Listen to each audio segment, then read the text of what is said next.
사도신경 드림으로 6월 11일 금요일 가정예배를 하나님께 올려드리겠습니다. 나는 전능하신 아버지 하나님 천지의 창조주를 믿습니다. 나는 그의 유일하신 아들 우리 주 예수 그리스도를 믿습니다. 그는 성령으로 잉태되어 동정녀 마리아에게서 나시고 본디오 빌라도에게 고난을 받아 십자가에 못 박혀 죽으시고 장사된 지 사흘 만에 죽은 자 가운데서 다시 살아나셨으며 하늘에 오르시어 전능하신 아버지 하나님 우편에 앉아 계시다가 거기로부터 살아있는 자와 죽은 자를 심판하러 오십니다. 나는 성령을 믿으며 거룩한 공교회와 성도의 교제와 죄를 용서받는 것과 몸의 부활과 영생을 믿습니다. 아멘. 우리 모두 다 함께 밝고 오묘한 그 말씀 찬송을 하나님께 올려드리겠습니다.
오늘 우리에게 주신 하나님의 말씀은 잠언 22장 6절의 말씀입니다. 영상을 통해 함께 읽으시겠습니다. 마땅히 행할 길을 아이에게 가르치라. 그리하면 늙어도 그것을 떠나지 아니하리라. 오늘 본문 말씀 잠언 22장 6절을 보면 마땅히 행할 길을 아이에게 또는 자녀에게 가르치라라고 명령하고 있습니다. 한마디로 아이들에게는 마땅히 행할 교육, 가르침이 필요하다는 것이지요.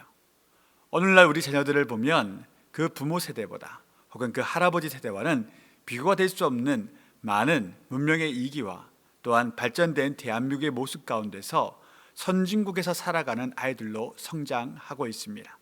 그래서 물질적인 것으로는 크게 부족함이 없는 모습들을 보게 됩니다. 우리의 할아버지 할머니 때, 아버지 때 생각해 보십시오. 먹을 길이 없어, 먹을 것이 없어, 입을 것이 없어, 혹은 학비가 없어 그렇게 울고 있던 가정들이 허다했습니다. 한 마을의 절반 이상이 절대 빈곤에 허덕였던 때가 이 대한민국입니다. 그런데 그때는 우리가 하나님을 알든 모르든 아이들에게 이렇게 가르쳤습니다. 사람이 먼저 되어야 하고 예의 바른 사람이 되어야 하고 웃 오늘을 공경해야 한다. 그런데 현실적으로 현대 살아가는 우리 자녀들에게는 우리가 이리 가르치지요. 1등을 해야 한다. 돈 있는 사람 되어야 한다. 남에게 무시당하면 안 된다. 무시당하지 않고 살아가기 위해 힘을 키워라. 물론 예의를 갖춰야 한다. 말로는 그렇게 많이 가르치지만 실질적으로는 우리가 인간이 고유하게 가치를 지니고 있어야 할 것들에 대해서는 크게 말하지 못하고 있습니다. 심지어 대학 교육조차도 어떠합니까? 지성인을 길러내는 것보다는 어떤 직업군을 만들어내는 것에 대학 교육이 특성화되어 있습니다.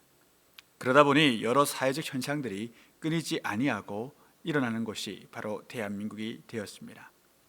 사랑하는 성도 여러분, 이런 세태 가운데 하나님 우리에게 명령하십니다. 마땅히 행할 길을 아이들에게, 자녀들에게 가르치라라고 말입니다. 그 첫 번째는 무엇이겠습니까? 다른 것이 아니지요. 복음적인 삶을 아이들에게 가르치는 것입니다. 예수 그리스도에 대하여, 나와 함께 하시는 하나님에 대하여 자녀들에게 강력히 가르치셔야 됩니다. 하나님이 누구신지, 예수님이 누구신지, 그리고 우리는 예수 그리스도의 증인된 삶을 살아야 함을 자녀들에게 끝없이 이야기하셔야 되고, 끝없이 그 하나님이 나에게 어떻게 역사했는지를 간증하셔야 합니다. 두 번째로는 아버지와 어머니인 우리가 먼저 하나님 자녀로서의 삶의 모습을 보여주어야 합니다.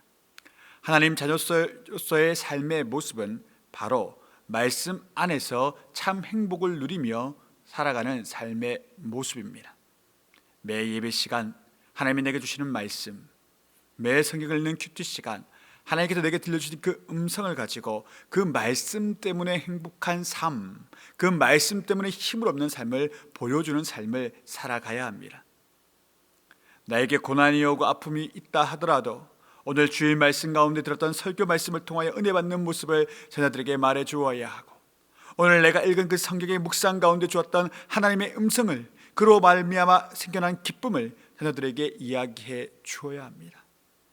그래야 할 때 우리 아이들이 마땅히 행해야 할 길들을 알 수가 있는 것입니다.